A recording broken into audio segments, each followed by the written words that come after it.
Hello दोस्तों, एक बार फिर से आपका स्वागत है आपके अपने YouTube channel Gopal study studio में। दोस्तों आज हम आपको बताने वाले हैं इलेक्ट्रोमैग्नेटिक ब्रेक के बारे में, जो कि बैकलेस टाइप है। तो यहाँ पे दोस्तों देख सकते हैं आप, एक एग्जांपल से मैं आपको दिखाता हूँ कि ये होता क्या है। तो यहाँ पे आपको दिख रही होंगी मोटर, फिर ब्रेक और आगे आपको गियर बॉक्स का अटैचमेंट दिख रहा होगा। तो इस तरीके से ये नॉर्मली असेंबली में ये सब चीजें होती हैं। ये ब्रेक को आप अलग से यूज कर सकते हैं मोटर में, मोटर से डिसमेंटल ये इजीली हो जाता है।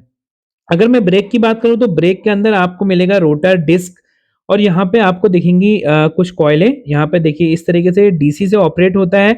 डीसी वोल्टेज से ऑपरेट होता है, वो चाहे 24 वोल्ट हो या 190 डीसी हो, तो अलग-अलग वोल्टेज पे ये ऑपरेट होता है। पीछे इसके एयर गैप रहता है, जैसे कि आपने देखा था। और यहाँ पे आप देख सकते हैं इस तरीके से ये मैनुअल जैसे प्रेस कर रहे हैं ना, ऐसे ही ये इलेक्ट्रोमैग्नेटिक फोर्स से प्रेस होता है।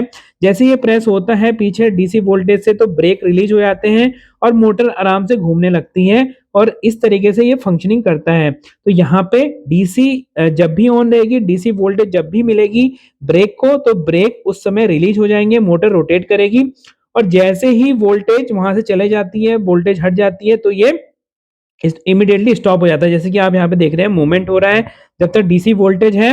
और जैसे देखिए अब आगे यहाँ पे दिख रहा होगा आपको, वोल्टेज चला गया। अब वोल्टेज जाने पे क्या होगा, देखिए ब्रेक डिस्क अटैच हो जाएगी और इस तरीके से मोटर यहाँ पे स्टॉप हो जाएगी। तो ये इस तरीके की फंक्शनिंग है डीसी ब्रेक्स की। अब इसको डिटेल में दोस्तों आगे मैं समझाता हूँ आपको कि कैसे आप इस ब्रेक का एडजस्टमेंट कर सकते हैं, क्योंकि नॉर्मली होता क्या है, ब्रेक एडजस्टिंग में काफी लोग गलती कर देते हैं और उसके कारण हमारी या तो ब्रेक डिस्क घिस जाती है या फिर हमारा प्रॉपर्ली जितनी देर में, जितना रिस्पांस टाइम में मोटर को रुक जाना चाहिए, वो रिस्पांस टाइम में मोटर नहीं रुकती है। तो यहाँ पे आप देख सकते हैं जो मैं गैप चेक कर रहा हूँ, इसको एयर गैप कहते हैं। तो ये एयर गैप को ही हमें सेट करना होता है। नॉर्मली इस एयर गैप को हमें 0.2 से लेके 0.5 की रेंज में रखना होता है। तो अभी मैं इसी जो एयर गैप है उसको सेट कर रहा हूँ। तो सेट करने के लिए आप देख सकते हैं यहाँ पे मेरा स्पैनर, यहाँ पे स्पैनर वाले स्क्रू रहते हैं जिससे कि आप उनको सेट कर सकते हैं।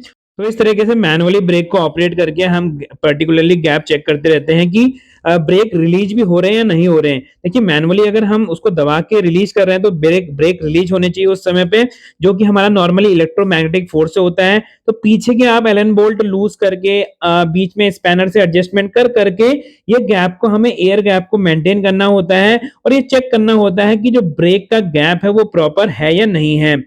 तो दोस्तों इस तरीके से हम मल्टीपल टाइम इसको लूज टाइट करके प्रॉपर्ली जो गैप को मेंटेन करते हैं। ये आप ध्यान रखिएगा, जो एयर गैप है वो तीनों तरफ से या जो भी सराउंडिंग में चारों तरफ से आप चेक करेंगे तो बराबर होना चाहिए।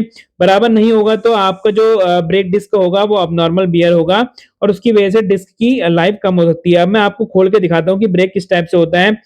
तो देखिए ब्रेक का एक पार्ट रहता है मोटर के साथ फिक्स, जैसे कि आप यहाँ पे देख सकते हैं, और दूसरा पार्ट रहता है जो कि इलेक्ट्रोमैग्नेटिक फोर्स से यहाँ पे जाके दूसरे फिक्स पार्ट से चिपकता है। तो मेनली यहाँ पे 3 स्क्रू जो मैं आपको दिखा रहा हूँ, ये 3 स्क्रू ही जो होते हैं वो एयर गैप को मेंटेन करते हैं।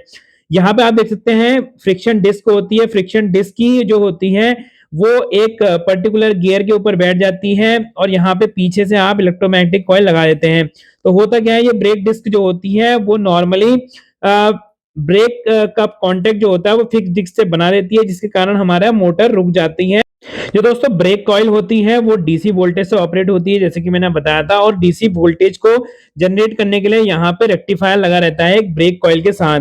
तो रेक्टिफायर एक इंपॉर्टेंट पार्ट होता है जो कि कन्वर्ट करता है एसी वोल्टेज को डीसी वोल्टेज में, क्योंकि डीसी जो वोल्टेज पे ही हमारे ब्रेक नॉर्मली ऑपरेट होते हैं।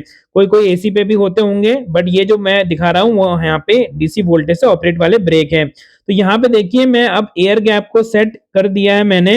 एयर गैप की सेटिंग इसी तरीके से आप बोल्ट को धीरे धीरे लूज करके, टाइट करके, एडजस्टमेंट करके, आगे के जो मैंने 3 स्क्रू दिखाए थे उनको एडजस्ट कर करके आप इस पर्टिकुलर एयर गैप को मेंटेन करते हैं। फीलर से आप चेक कर सकते हैं सारी तरफ का गैप बराबर है या नहीं है, और साथ ही मैनुअल हैंडल से आप ऑपरेट करके देख सकते हैं कि क्या मैनुअली जब मैं प्रेस कर रहा हूं तो हमारा ब्रेक रिलीज हो रहा है या नहीं हो रहा है। क्योंकि ये भी इंपॉर्टेंट है कि जब भी हम मैनुअली प्रेस करें तो इस तरीके से रोटर घूमना चाहिए।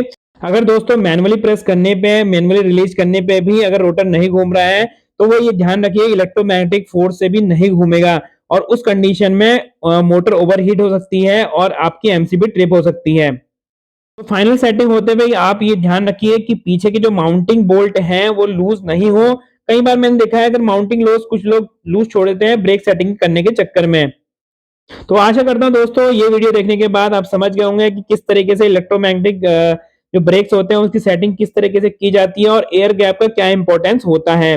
तो आगे भी इसी तरीके से मेरे साथ बने रहिए। मिलते हैं फिर से अगले बार कुछ नए टॉपिक के साथ, तब तक के लिए दीजिए इजाजत। नमस्कार, जय हिंद, जय भारत।